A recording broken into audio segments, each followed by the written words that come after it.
Olá, meu jovem, professor André Penaforte aqui, seja bem-vindo ao nosso curso completo de Biologia.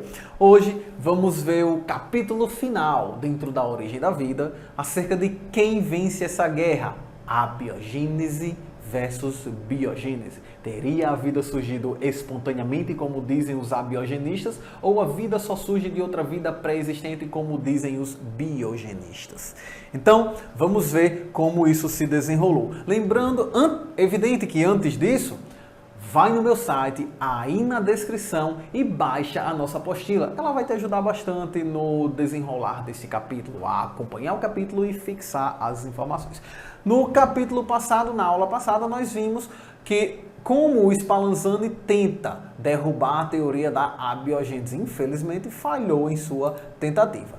Dessa vez, vamos ver como o Pasteur realiza esse trabalho. Mas, gente, olha o ano 1862 depois de Cristo. A teoria que surgiu no século IV antes de Cristo, já estamos no século XIX depois de Cristo. Já vamos com mais de 2.300 anos de teoria.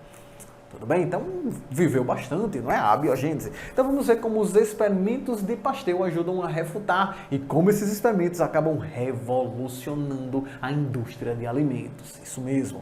Um experimento que tinha um objetivo apenas de refutar essa teoria, revoluciona a forma como comemos hoje. Revolucionou a forma como comemos hoje. Tudo bem? Então, vamos para o slide, vamos ver o que o Pasteur fez. A verdade é que o pessoal já estava de saco cheio dessa teoria, né? Tinha cada vez menos defensores. Então o Pasteur, ele começa com aquela mesma ideia dos frascos com caldos nutritivos. Então o Pasteur pegou esse frasco com caldo nutritivo, ele colocou esse caldo nutritivo em um frasco e curvou o pescoço desse mesmo frasco. Para isso ele utilizou a chama, né? Aqueceu o vidro e uma vez que o vidro quente amoleceu, ele curvou o pescoço, o que lembra o pescoço do cisne. Justamente por isso, o experimento do Pasteur ficaria conhecido como experimento do pescoço de cisne. Então vamos ver como o Pasteur ele resolveu o primeiro problema. Lembra? Lá naquela confusão do Spallanzani contra o Needham, o Needham acusou o Spallanzani de ter fervido sua amostra de forma exagerada. Então o Pasteur não podia ferver de forma exagerada. Mas aí fica questionamento.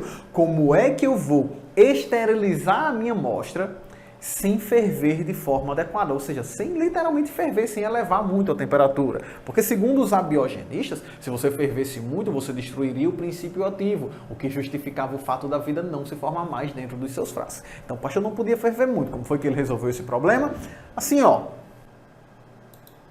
Então o Pasteur, ele colocou uma chama, no entanto ele controlou essa fervura.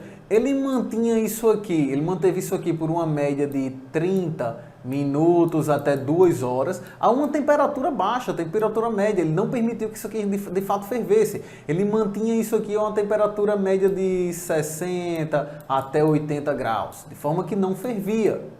Ok? Pessoal, isso daqui é exatamente o que nós chamamos de pasteurização. Você mantém a sua amostra sob uma temperatura controlada, não tão elevada, por um longo período. E aí quando você deixa essa amostra por um longo período, e aí passado esse longo período, você resfria de uma vez. Tudo que for contaminante, tudo que for bactéria, tudo que for fungo que tiver naquela amostra, morre. Morre na hora. Então você consegue esterilizar sem ferver.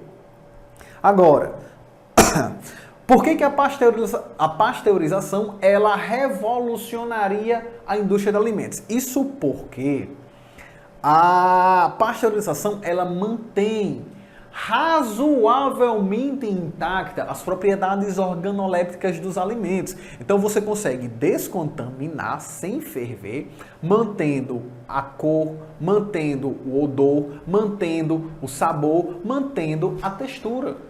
Então você descontamina sem alterar as propriedades organolépticas desse alimento. E um alimento descontaminado, ele pode ficar ali na gôndola do supermercado por meses, esperando que alguém o compre. Então, para a indústria alimentícia, isso foi uma maravilha. estava resolvido o problema deles da produção em massa de alimentos sem se preocupar com os curtos prazos de validade. Então agora eles podiam produzir alimento em rojão, jogar lá nas gôndolas e esperar meses até que alguém compre aqueles alimentos. Então o Pasteur ele acabava por criar a pasteurização enquanto resolvia essa problemática. Então veja só, ele descontaminou sem ferver. Estava solucionado o primeiro problema. Não podia ferver, beleza, não fervi, não aqueci demais. Os abiogenistas não vão poder acusar o Pasteur de ter destruído o princípio ativo por uma fervura elevada. Uma vez que isso aconteceu, o Pasteur deixou sua amostra lá. Agora, já que nós temos esse pescoço de cisne, o ar ele entraria. Então, os abiogenistas não poderiam culpar o Pasteur de não ter permitido a entrada do ar que carregava o tal do princípio ativo, né? Então, o ar entrava. No entanto, os contaminantes presentes nesse ar, eles não entravam juntos. Então, ó, eles ficavam presos. Aquelas bactérias que o ar estava trazendo, aqueles fungos que o ar estava trazendo, eles ficavam presos nas gotículas de água que estavam presentes nessa dobra do pescoço. Tudo bem? Então, dessa forma, não ocorreria a contaminação da amostra. Então, você tinha uma amostra que foi descontaminada, que estava estéril. Graças à curvatura do pescoço de cisne, os contaminantes não conseguiam chegar na amostra. E aí, Pasteur pegou isso aí e deixou lá um mês parado. Depois desse tempo, ele foi lá e quebrou. Então, depois desse tempo, ele quebrava o pescoço, expondo a sua amostra ao ar. Agora sim, agora que a amostra estava exposta ao ar, os contaminantes entravam, porque você não tinha mais aquela curvinha que prendia as bactérias, os fungos aqui. Não tem mais, agora entra. E aí, nesse momento, enchia de contaminantes aqui. Com isso, o Pasteur acabava de provar que esses seres vivos que apareciam no frasco não estavam surgindo espontaneamente, eles estavam vindo carregados pelo ar. Gente, com isso, nós tínhamos o fim da abiogênese. Ninguém mais acreditava que a vida surgia de forma espontânea. Estava estabelecida a biogênese. Acreditávamos agora que a vida só surgia de uma vida pré-existente. No entanto, veja que interessante, e a ciência ela caminha dessa forma.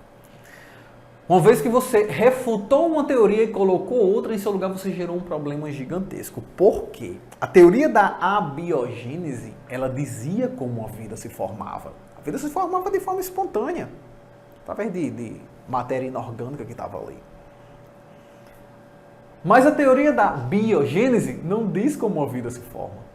Ou, pelo menos, ela não diz como a primeira vida se formou. Porque agora, se nós sabemos que a vida só pode vir de uma vida pré-existente, e o primeiro ser vivo que caminhou nesse planeta, como é que fica? E aí, veja o tamanho da problemática. Certo? E agora nós precisaríamos de novas teorias que explicassem a origem desta primeira forma de vida. Mas essas teorias nós vamos ver nas próximas partes do capítulo de Origem da Vida. Hoje ficamos por aqui. Se você quiser assistir o capítulo completo, vai nas playlists. Lá você encontrará tudo muito bem organizado por capítulos e subcapítulos. Valeu, até a próxima.